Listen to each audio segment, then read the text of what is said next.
Hello students, कैसे हैं आप लोग। तो सवाल जवाब के ये 36वां सेगमेंट है जिसके अंदर हम फिजिक्स से रिलेटेड कुछ इंटरेस्टिंग क्वेश्चंस को डिस्कस करते हैं। स्टूडेंट आप इस वीडियो के प्लेलिस्ट को जो सवाल जवाब सेगमेंट का प्लेलिस्ट है उसको हमारे डिस्क्रिप्शन से देख सकते हैं।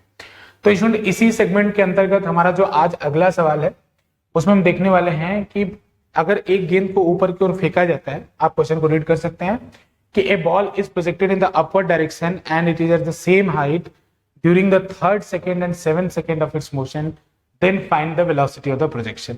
अब जिन बच्चों को इसको सॉल्व करना है वीडियो को पॉज करके सॉल्व कर सकते हो। गेंद को ऊपर की ओर फेंका गया है और अपनी गति के तीसरे और 7वें सेकंड पे समान ऊंचाई पे, तो आपको बताना है कि उसको किस वेलोसिटी के साथ फेंका गया है। ठीक है ना, तो आप टाइम लेके थोड़ा सॉल्व कर लो। जो लोग करना चाहते हैं वीडियो को पॉज करो और सॉल्व कर लो।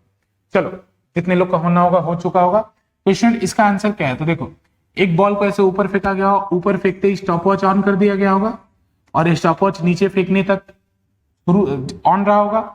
तो जैसे मान लो जब स्टॉप वॉच में 3 हो रहा था तब वो यहां होगा, और जब 7 हो रहा था तब वो यहां होगा, और कोई पॉसिबिलिटी तो है नहीं। अगर सेम हाइट पे आ रहा है इसका मतलब क्या है, जब स्टॉप वॉच में 3 और 7 हो रहा है तो 3 वाला सिचुएशन यहाँ होगा, ऐसे कहीं बीच में होगा। 3 वाला सिचुएशन यहाँ होगा और 7 वाला सिचुएशन यहाँ होगा। तो चलो इसको कैसे देखोगे, तो इनके बीच में इंटरवल कितने का है, टाइम का इंटरवल कितने का है, 7 में से 3 को माइनस करो 4 का। तो एक हाइट से जितना टाइम ऊपर जाने में लगता है उतना ही टाइम नीचे आने में लगता है। तो अगर इंटरवल 4 का है तो 3 से ऊपर जाने में कितना टाइम लगा होगा, 2 सेकंड, और फिर 2 सेकंड आने में लगा होगा। 4 2 पार्ट में डिवाइड हुआ होगा, 2 जाना और 2 आना।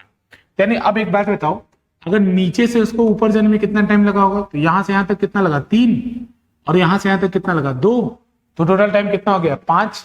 और मैं पिछले लेक्चर में बता चुका हूं कि अगर किसी का टाइम ऑफ फ्लाइट, किसी को अगर 50 से फेंकोगे तो उसका टाइम ऑफ फ्लाइट कितना आएगा 5। किसी को अगर 30 से फेंकोगे तो उसका टाइम ऑफ फ्लाइट कितना आएगा, सॉरी, अगर किसी को 50 से फेंकोगे तो उसको मैक्सिमम हाइट पे पहुंचने में टाइम कितना लगेगा 5। अगर किसी को 30 से फेंकोगे तो उसको मैक्सिमम हाइट पे पहुंचने में टाइम कितना लगेगा 3। उसी तरह से टाइम ऑफ फ्लाइट कितना लगेगा, तो अगर 50 से फेंके हो तो 5 जाने में 5 आने में टाइम ऑफ फ्लाइट 10 लगेगा। 30 से फेंके हो तो 3 जाने में 3 आने में टाइम ऑफ फ्लाइट 6 लगेगा। तो उसी तरह से स्टूडेंट यहाँ भी देख सकते हैं कि टोटल यहाँ से यहाँ इसको जाने में कितना टाइम लगा 5 सेकंड। तो 5 सेकंड लगा तो फेंका कितने से होगा 50 से। ठीक है ना, तो ये तो आ गया। अब जितने लोग को ये बात समझ में नहीं आ रही उनके लिए एक शॉर्ट ट्रिक है। शॉर्ट ट्रिक ये है कि अगर कभी भी ऐसा क्वेश्चन मिले जिन पे बोले कि कोई 2 टाइम है जिसपे समान हाइट पे है ऐसा, तो आप उन दोनों टाइम को ऐड कर दो। जैसे अभी मेरे को बोला 3 और 7 पे सेम हाइट पे है, तो 3 + 7 करो, ये कितना है 10। तो जो 10 होगा, जो इनको ऐड करने पर टाइम आएगा वो टोटल टाइम ऑफ फ्लाइट के बराबर होगा। यानी अगर 3 + 7 जोड़ो तो 10 आया ना, तो 10 क्या था, इस बॉल का टोटल टाइम ऑफ फ्लाइट। अभी आपको आंसर तो पता चल गया ना कि 50 से फेंका है, तो 5 जाने का और 5 आने का, तो टोटल टाइम ऑफ फ्लाइट कितना हो गया 10। तो एक शॉर्ट ट्रिक याद कर लो कि जिन 2 टाइम पे पार्टिकल सेम हाइट पे होता है, उनके टाइम का सम जो होता है वो टोटल टाइम ऑफ फ्लाइट के बराबर होता है। तो स्टूडेंट एक तरीके से अगर किसी भी ऑब्जेक्ट को अगर आप 50 मीटर पर सेकंड से फेंकते हैं, एग्जांपल लेके एक देखते हैं, अगर किसी भी ऑब्जेक्ट को आप 50 मीटर पर सेकंड से फेंकते हैं तो बताइए इसका टाइम ऑफ फ्लाइट कितना होगा।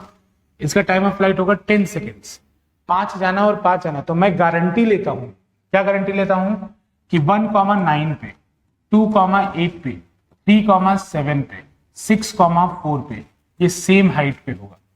कैसे गारंटी लिया, इन दोनों को सम करो 10, इन दोनों को सम करो 10, इन दोनों को सम करो 10, इन दोनों को सम करो 10। तो जिन 2 टाइम का sum total time of flight के बराबर आएगा उन पे पार्टिकल सेम हाइट होगा। ऐसा नहीं, आप डेसिमल में भी ले सकते हैं। ऐसा किसी को लग रहा होगा क्या इंटीजर लेना जरूरी है, नहीं, बस डेसिमल में भी टाइम है, उनका सम अगर टोटल टाइम ऑफ फ्लाइट के बराबर है वो पार्टिकल उस टाइम पे क्या होगा, सेम हाइट होगा। ठीक है ना, तो आप ये नोट कर सकते हैं। तो उम्मीद है ये आपको छोटा सा लेक्चर पसंद आया होगा।